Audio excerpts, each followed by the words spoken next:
Do you expect people with Chinese blood to be more business-minded? Do you think that Chinoys are more successful in business? Is it even true that the Chinese are better than us in business? You are in the right place because this episode is the second part of the series. 3 things we can learn from successful Chinoy business owners, part 2. Let's now go back to the topic we started last time. First, we differentiated between Chinese and Chinoys. We said that Chinese is the politically correct term to use for citizens of China, and they are usually born in China. Just like my 2 grandfathers and that of my husband's 2 grandfathers. They're also like the workers in Pogo that you meet, as well as the Chinese cooks in 5-star hotels. Chinoys, on the other hand, are kids and the grandkids and the many generations that came from these Chinese. The difference is that they're born in the Philippines and they're Filipino citizens, most of them. So technically, Chinoys can be the next generations of 2 Chinese or a Chinese and a Pinoy or those of 2 Chinoys. Now, next we went back to history and explored how the Chinese came to the Philippines in the 1900s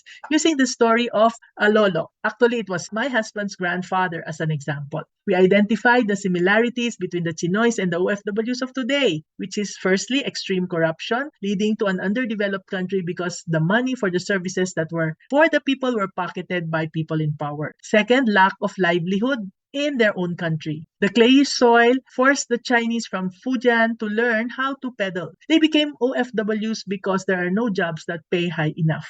These were the OFWs. Now, thirdly, poverty. Poverty both in China and in the Philippines. Poverty made both of them think of leaving their own country to earn money, and the motivation was to feed the family and to give the family a better future. And of course, another common trait is the love of family because both the Chinese migrants in the 1900 and the OFWs now were ready to leave their families to support and provide for their daily needs. Now, there were also differences. First of all, we said the seasons. Chinese or China had 4 seasons and 3 months in a year is winter. So many Chinese died of hunger, so the Chinese learned to survive the winter months by saving.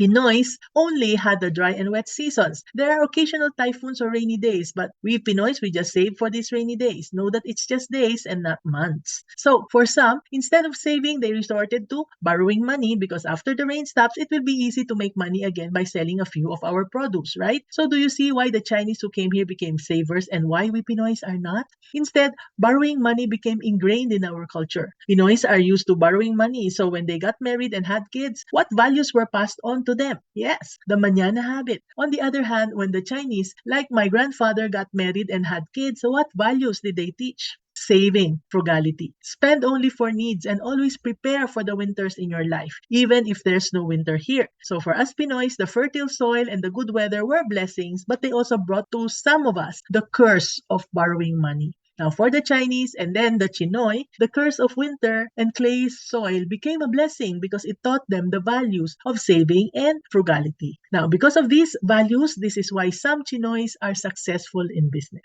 Jollibee Food Corporation has among its list of values frugality. It's something they want to share with everyone who works with their company. So that's our lesson number 1 that we can learn from the Chinoy successful business owners like Jollibee. Okay, savings and frugality. Let's go to another point of difference. Second point of difference is education. Pinoys are highly educated, and so when we go abroad as OFWs, except for the domestic helpers, we usually get good jobs, right? But the Chinese in the 1600s or 1900s, like my grandfather, who was no read, no write, even if they are hardworking, nobody wants to hire them. They had no choice but to be peddlers. Or like my own 2 grandfathers who graduated from being cargadores to open his own bakery, and the other one to open his own jewelry making shop. These were all manual labor that made them work very hard and for long hours just to be able to earn and send money home. Now consider this, because the Chinese could not read and write, they had no choice but to become peddlers. And then, because they could save and grow their money, they became business owners. The Chinese started their simple businesses, and as their kids became educated, the kids helped grow their businesses even more.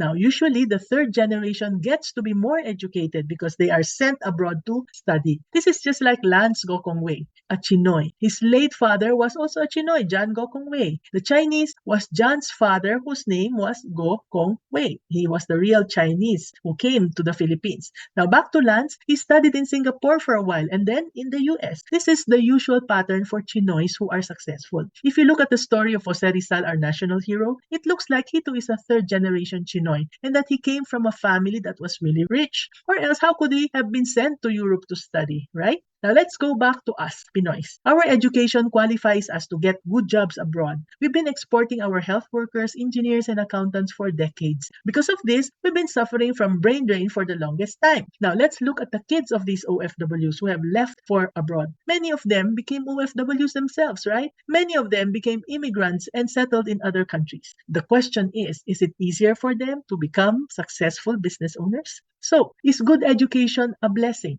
By now, I hope you are seeing that it's useless to call anything a blessing or a curse because any blessing can harm and any curse can be turned into a blessing. It's how we turn it around. So the lesson in number 2 is that it's easier for a business owner to model for the next generation to continue to be business owners. But it's difficult for a professional to teach the next generation to become a business owner. So to recap, we can learn the following lessons about successful Chinoy business owners. First one is saving and frugality, how to save and how to be frugal. Number 2 is business is learned by the modeling of parents. This is Mommy and your Mommy Negosyo saying, be business minded. See you in the next video.